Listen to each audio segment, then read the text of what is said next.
I started my career in the field. I was a correspondent in Africa.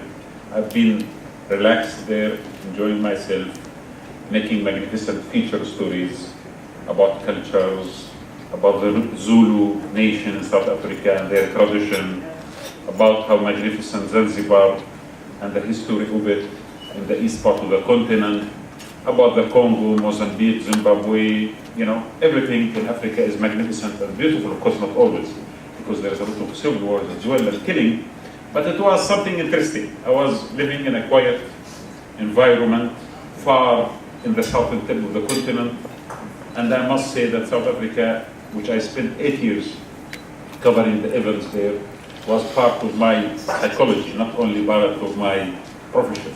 Because I did appreciate a guy by the name of Nelson Mandela, and I thought that he was unique in politics. He was unique in the fact that he did challenge the well-established conventional norms within politics, pragmatism, immediacy, the fact that politicians would always try to achieve immediate gains. I thought that Mandela belonged to a previous generation of statesmen, those who have been able to concentrate on vision and ideals. Idealism, but embedded in realism rather than utopian idealism. So he was a nice man, and still I do believe that he's a good man. It was the first book that I read in English, actually, is The Long Walk to Freedom for Nelson Mandela. And when I finished reading that book, I decided to start translating the book into Arabic. And the book right now is translated, and it is amongst the Arab readers all over the region. That's it. Number 2, today is 11 September. Sahih? 11 September was a day that changed my life. So from this magnificent, quiet, scenic life that I was enjoying myself in Johannesburg and Cape Town, I found that the telephone is ringing and the editors in Doha, just after the collapse of the Twin Towers, are phoning me and telling me, please go to India. What's happening? They said, we would like you, after a while, to go into Afghanistan, but meanwhile, go into India, because we are going to cover what's going to happen in Afghanistan after the collapse of the Twin Towers. So in 24 hours, I found myself in Delhi. And in Delhi, I started covering a different culture, different environment, different political dynamics, waiting to find a way in order to go into Afghanistan. And that took me about a month or so. And then through Pakistan, I entered Afghanistan, and I started reporting the ramifications of 11 September in Afghanistan and the war that started against Taliban and Al-Qaeda. And I spent the next 6 months reporting the war in Afghanistan. Different dynamics, different fears, different hopes, different ambitions, different social and political background, different society. So that was also great eye-opening for me. Different risks, with no doubt. That was also interesting, because for the first time I see myself in every moment exposed to dangers that were serious. I mean, I would say it was very serious. The war in Afghanistan was not really something safe, in particular. But it was amazing. I found that with time, when you pick up your camera and you go around, and I used to film my documentaries and my reports and edit them. I love cameras. I found that once you pick up your camera and go around filming, you actually dissolve your personal, fears and personal ambitions and personal, existence into the camera itself and the lens of it. So you become one. And that actually was a feeling that was scary, because sometimes you lose monitoring the surrounding around you, and you don't, and many times I was about to be killed by people, but eventually it turned to be something, I started to be, in a way or another, surrendering to the fate, regardless of what fate is going to happen. But at this stage, the most important thing is to get the best shot, the best views, the best interaction with the people, and that was addiction. Later on, once you finish the story, you feel that the adrenaline in your blood needs more action in order to maintain and to sustain its level. So Afghanistan was really one of the most beautiful stories that I've ever, not beautiful, I cannot say beautiful, one of the most beautiful experiences for me, but the story is not beautiful in particular. It was painful, a lot of pain, a lot of death, a lot of destruction, a lot of problems that has happened with that, a lot of mistakes by the international society, especially the Americans. But anyway, it was a story that, in my opinion, made my career. That was a story when I found myself face to face with reality, and I do believe that war reporting is the utmost form of field journalism. Because in war reporting, you are in front of the naked truth, and you are there in order to test all kinds of capabilities and emotions that you have developed through the last years or decades of your age. Then I went to Iraq, and I continued the reporting about Iraq before Saddam Hussein collapsed, and during the war and after the war, and later on became the bureau chief of Al Jazeera network in Iraq, running an operation that most of it was underground because we were not allowed legally to operate.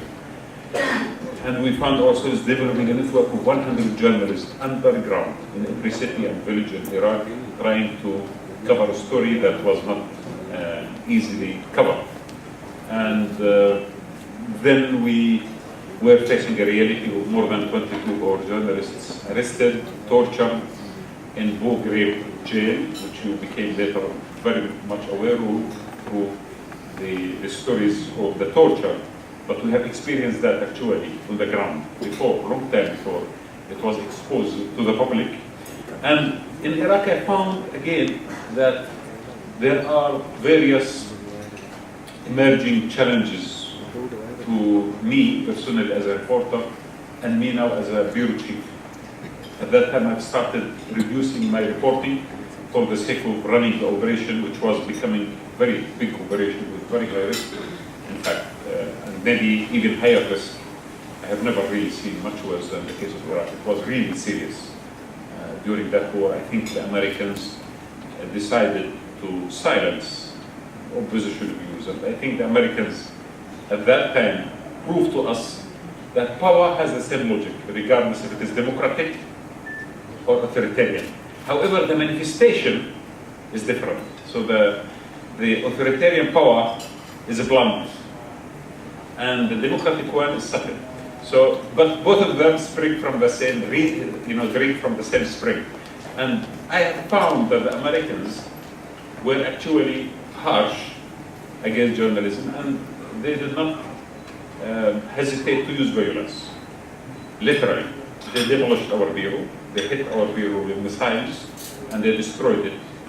And they killed some of our correspondents, they shot at them. They arrested many of us in the checkpoints, and they declared Al Jazeera in a way or another, not officially, but this was the reality of the ground, as part of the insurgency, something called insurgency, which I did challenge that narrative always, actually.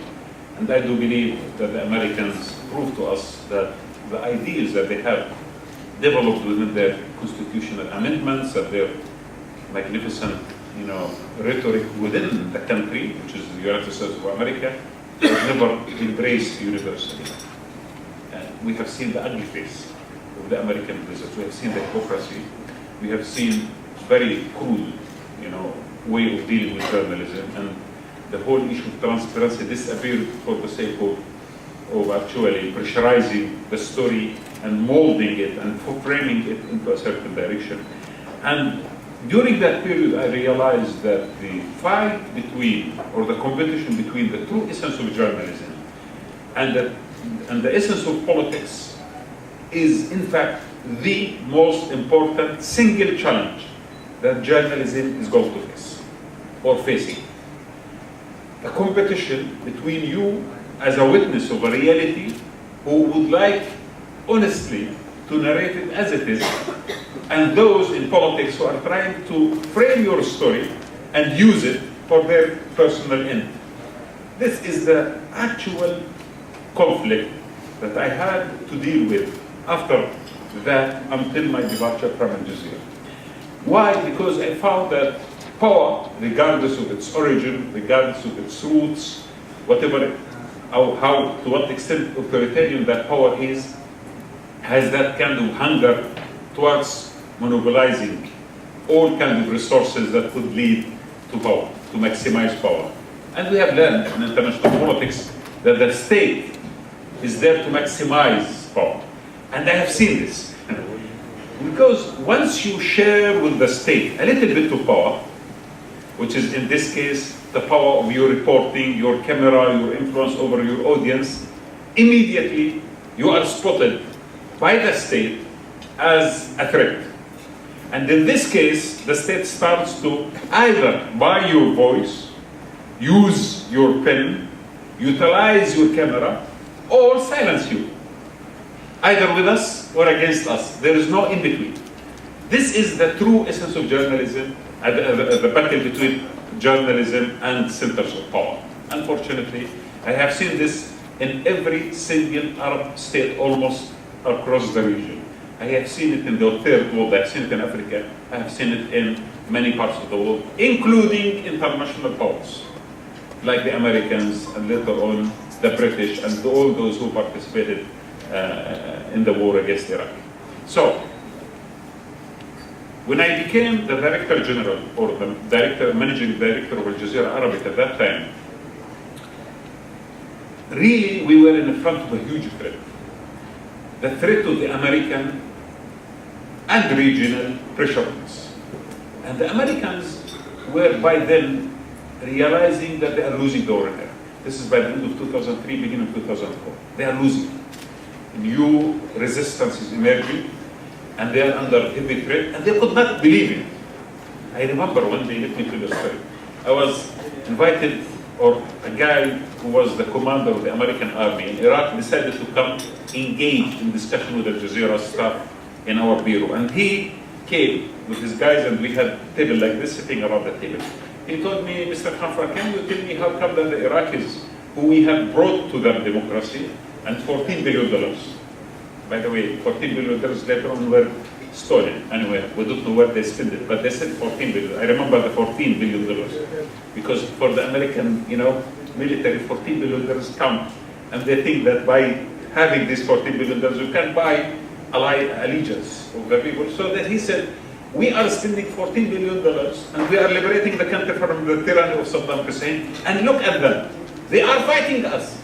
They are supporting someone who worth nothing, as Zarqawi, Abu Mus'ab Zarqawi, the chief of what turned to become later on Al-Qaeda branch in Iraq, in Baghdad. So how come they are doing so? So I started explaining to the gentleman that there is something called history, and there is something called dignity, and there is something called occupation that contradicts human dignity and human civilization and human belonging. So therefore, it is not an issue of money, which we should speak about. It's an issue of the insult that you, through occupying the land, have directed against people who believe that they are, they belong to a great civilization. After a long discussion, he told me the following two statements. He said, Mr. Khanfar, I acknowledge what you say, but I cannot understand it. Simply. Because, maybe for someone like that, he really cannot understand. What do you mean history? What is the actual meaning of dignity? What nonsense are you talking about? So I realized also, again, there is another challenge. To what extent we in journalism could understand the essence and the collective mind of a nation? Because without understanding the collective mind of every nation, you cannot report or interpret or understand events in that region. That's also important. And I have found that every nation has collective mind, different from other nations, although they share other values. But there are certain kind of distinctions that you should search for in order to understand that particular nation. And you can never be, or you should not be arrogant enough to ignore these kind of specificities in every nation. And you should not be judgmental as well towards them. If you would like to be a great reporter, then you don't have to be judgmental by saying this nation is wrong or right. It is not an issue of wrong or right. It's an issue, can you really understand from where this nation has come and what this nation believes? This is when you start actually your profession on sound foundations, believing in the diversity and utilizing your knowledge about it in order to decide on a paradigm of analysis for events. Then that paradigm of analysis becomes also a paradigm of interpreting events and forecasting even what's going to happen. Without this knowledge, you will fail, politicians will fail, military will fail, and the Americans failed in Iraq, militarily, politically, and culturally. They could not understand the collective mind of the Iraqis or the Afghans, and they failed dismally. They came from a superior background, thinking that their superior background is universally implemented everywhere they go. They were shocked that there are nations who believe that they have their own civilization and culture, and they don't really need the American, civilization or the American, let us say, prism regarding the universe. So they were shocked, and they regard that something outside the logic and norm. In journalism, we need to also again believe about this diversity. Going back to politics, when I came back to Jazeera 2003, by the end of 2003, that was the major challenge. We found that Mr. George Bush was actually planning to hit and destroy our headquarters in Doha this time. And that was the discussion that took place between George Bush and Tony Blair. In 2004, that was the major story that we did cover. It was leaked to us by some good people inside 10 Downing Street, who have seen a memorandum, and they decided that it is too bad to be hidden. So they leaked it to the Daily Mirror, and from the Daily Mirror, of course, we picked it up, and it became something that the international media started talking about. It was leaked from 10 Downing Street. The gentleman who leaked it was sent to the court because he did leak a confidential or secret memo. We had to support him and stand for him as journalists, because I do believe that once the sources of information are blocked by the state, it means that the state most likely is doing something wrong, and they don't want you to know about it. So whoever leaks these kind of documents, we have a moral responsibility to support and to stand for. I don't believe that state that has much secrets is a state that is worthy of good governance. And this is again an area which we need always to speak about. WikiLeaks was another example of how things actually went in a moment of time. And we had in Al Jazeera our own experience when we did publish the secret memos of negotiations between the Palestinians and the Israelis by the beginning of 2011, what we call Palestine Papers. And Palestine Papers were leaked to us by someone working within the Palestinian negotiations team, who was entrusted on the minutes, the actual minutes of daily negotiations for 10 years between the Israelis and the Palestinians. And that gentleman, he was overwhelmed by the importance of these documents and the amount of secrecy within it that contradicts the Palestinian national aspirations. And in a moment of time, he decided that he cannot live with this kind of heavy burden on his shoulders. This is a historical responsibility that he is witnessing. He cannot live with it.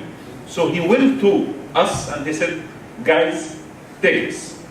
When I read a few thousand pages actually of negotiations, I was alarmed by the amount of secrecy that was deliberately put aside from the Palestinian people. And the amount of knowledge in these documents and what it tells you about the psychology of negotiations taking place is great. To an extent that for the sake of the truth and Palestine and the negotiations and peace, people should know about it. So immediately we ordered that it should be translated from English into Arabic, and after 6 months of a lot of work from a special team that was designated in order to work with these documents, we were able to publish it to the world in coordination with the Guardian at that time. And it was shocking for everyone who was monitoring the Palestinian negotiations, Palestinian-Israeli negotiations, to read the real truth. Why did states hide what was happening? Because something was wrong.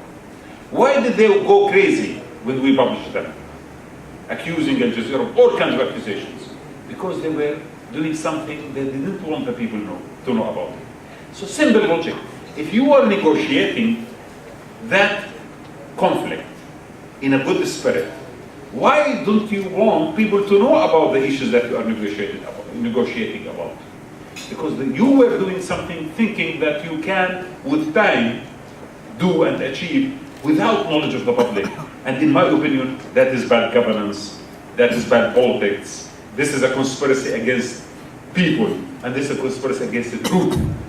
We have a responsibility as journalists to celebrate whoever is in fact providing us, or every source that is endangering sometimes his career, sometimes their lives, in order to put the truth in front of the people. I wish if states could realize to what extent they could build healthy societies by allowing transparency, by allowing people to know the real truth about what they do. I wish politicians could appreciate how could they become national heroes if they are really serving the public and they have less secrets to go public about. I wish that politics changes from, pragmatism of gaining certain kinds of interests, immediate interests for the sake of the party or the sake of the person on top or the sake of particular group, for the sake of creating healthy society through exchanging information with everyone. And that is our role. Colleagues, we are there not to achieve fame.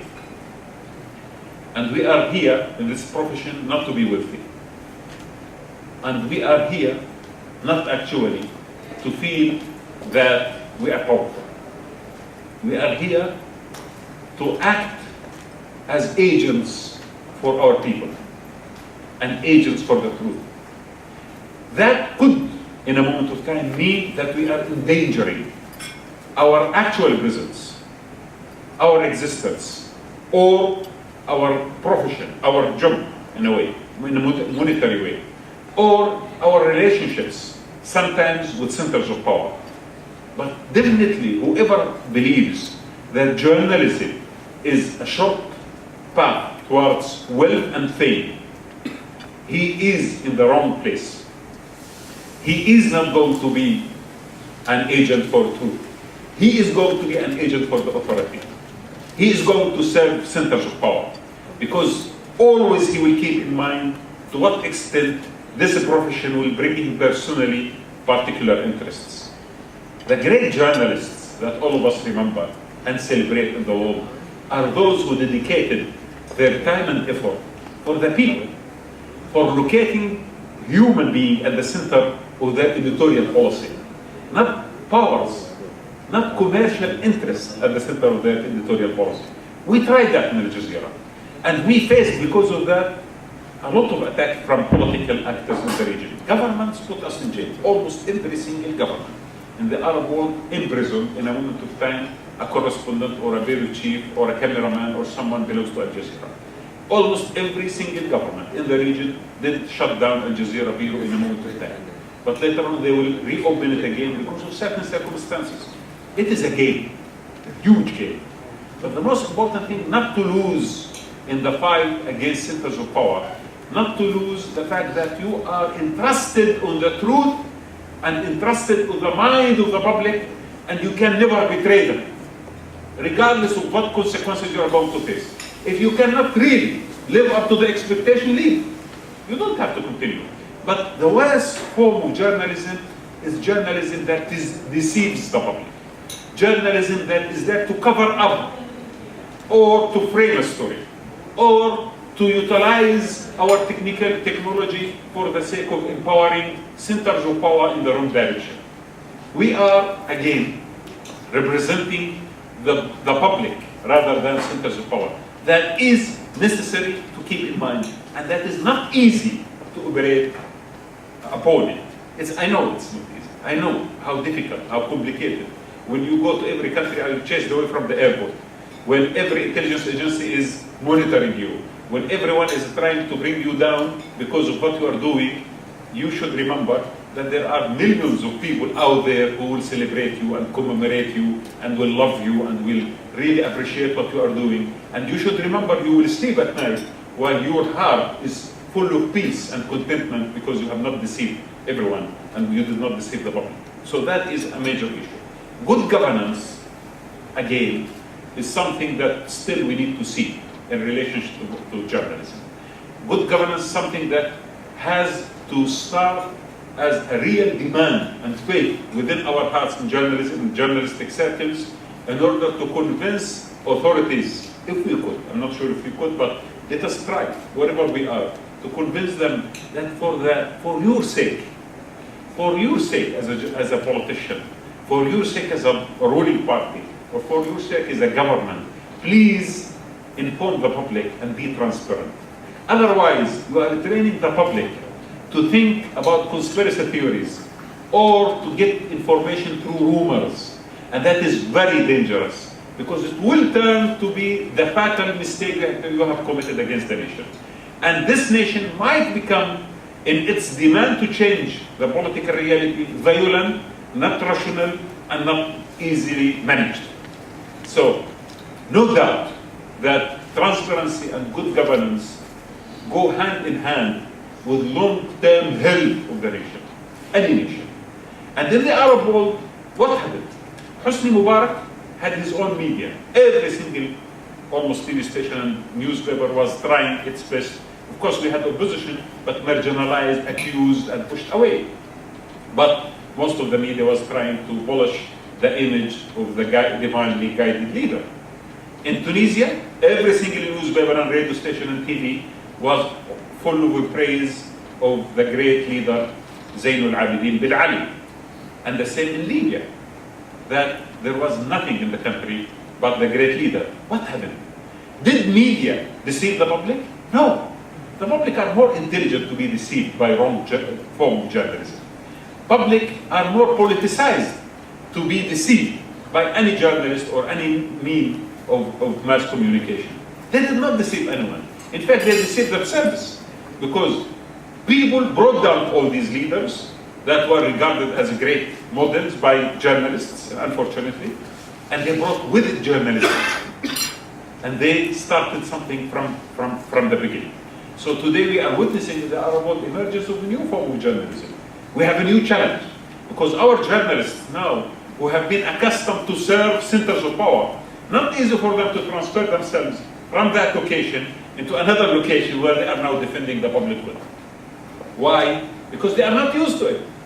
What they should do at this stage, to rehabilitate themselves. Unfortunately, some of them, because they are stubborn, they thought that in order to be good journalists means that you have to go against the government of today. So you make up for your mistakes of being part of the government of yesterday. That's also wrong.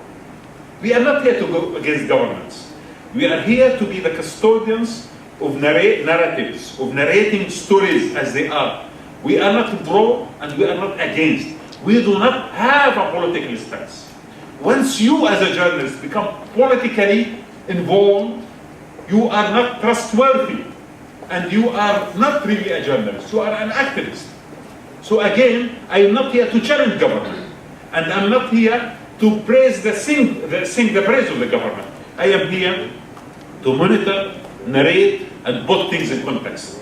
Prioritize events and frame it in professional way. This is the major challenge that our journalists in the Arab world are going through today. We have brought down the concept of the state taking over the journalism in Egypt and Tunisia and maybe Libya and Yemen and so on, but we could not establish yet the alternative. So we have decided in journalistic circles, we don't need ministers of information anymore, finished. So we don't have ministries of information. And our constitutions now are including the most beautiful and strong articles about freedom of expression. Fantastic. But the issue is now today on us, how to upgrade our mental and technical capabilities and professional standards to act in new democracies. We cannot easily do that. We need rehabilitation, long-term rehabilitation, training. We need to start widening our perspective and think of ourselves as those who are participating in transformation in a positive sense rather than a negative sense. Now, there's a huge debate in Egypt and Tunisia, if you are following, about who is going to monitor what is professional and what is not professional. Boards that are going to be designated by national assemblies, or constitutional framework that will allow journalist freedom within legal boundaries or within professional guidance. My opinion about this debate is professionals within the institution should sit together and define the guidelines for the profession. Because if you are a journalist, you need to have guidelines like everyone else. You need to have rules of journalism that you abide by. Defamation, for example, is a crime, regardless if you are a journalist or an ordinary person. So the fact that you are a journalist doesn't give you immunity if you make mistakes. And it should not, because you are giving journalism bad name. So you are a journalist as long as you are abiding by the professional standards of journalism. And these professional standards of journalism are the things that are universally accepted, not something that every nation should develop for its own. We know that, for example, one of the simple articles that we have put in our Code of Ethics in Jazeera from 2004 was the differentiation between news, opinion, and analysis. So if you are a journalist narrating news, you cannot mix your opinion with it. Or you cannot mix the opinion with the news as well when you bring someone and you frame the story in certain direction. The news has certain kind of rules, double sourcing, accuracy, all these kinds of elements that we have learned in schools of journalism. But opinion has different way of expressing it. And the fact opinion is necessary to complete the picture. But the fact that you pick up one opinion and ignore other opinion is a major mistake. So you need to have the opinion and the other opinion. So having all these rules explained to the journalists and make them really implement them, this is what going to give the profession immunity, not people. And I claim that what we need is to retrieve confidence from the public. Because with time we have lost the public confidence in us. So once we retrieve this confidence from the public, we should build it on sound foundations. And then we can proceed forward hand in hand with democratic transformation to achieve healthy societies, well-informed societies, well-educated societies that could monitor centers of power and restrain them from becoming another dictatorship or another authoritarian regime. Thank you very much.